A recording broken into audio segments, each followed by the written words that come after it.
শ্রমবাজারে বড় ধরনের পরিবর্তন আনতে যাচ্ছে সৌদি আরব। দেশটির ক্রাউন প্রিন্স মোহাম্মদ বিন সালমানের ভিশন 2030 সালকে সামনে রেখে এই পরিবর্তন আনার ঘোষণা দিয়েছে সৌদি আরবের মানব সম্পদ ও সামাজিক উন্নয়ন মন্ত্রণালয়। আর এই শ্রমবাজার পরিবর্তনের কারণে এখন থেকে বিপণন ও বিক্রয় সংক্রান্ত 18টি পেশায় অন্তত 60% সৌদি নাগরিক নিয়োগ দেওয়া বাধ্যতামূলক করা হয়েছে। এর ফলে দেশটির বেসরকারি খাতে কর্মরত হাজার হাজার প্রবাসী কর্মী, বিশেষ করে বাংলাদেশ, ভারত ও পাকিস্তানের বিপণন পেশাদাররা চাকরি হারানোর ঝুঁকির মধ্যে রয়েছে।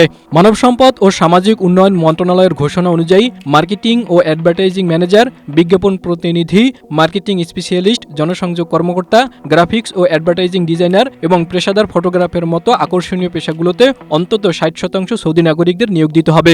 আর এই নিয়ম কার্যকর করতে প্রতিষ্ঠানগুলোকে 3 মাসের সময়সীমা বেঁধে দেওয়া হয়েছে। এছাড়া এই পদগুলোতে কর্মরত সৌদি নাগরিকদের জন্য সর্বনিম্ন মাসিক বেতন 5,500 সৌদি রিয়াল নির্ধারণ করা হয়েছে।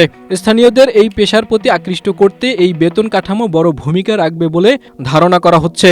এছাড়া সেলস ম্যানেজার, খুচরা ও পাইকারি বিক্রয় প্রতিনিধি, আইটি এবং টেলিযোগাযোগ সরঞ্জাম বিক্রয় বিশেষজ্ঞ, কমার্শিয়াল স্পেশালিস্ট বা বাণিজ্যিক বিশেষজ্ঞ পেশাগুলোতেও 60% সৌদি নাগরিক নিয়োগ দিতে হবে। বিপণন খাতের মতো এই নিয়মেও 3 মাসের সময়সীমা বেঁধে দেওয়া হয়েছে। নির্ধারিত লক্ষ্যমাত্রা পূরণে ব্যর্থ হলে সংশ্লিষ্ট প্রতিষ্ঠানগুলোকে জরিমানা সহ বিভিন্ন প্রশাসনিক শাস্তির মুখোমুখি হতে হবে।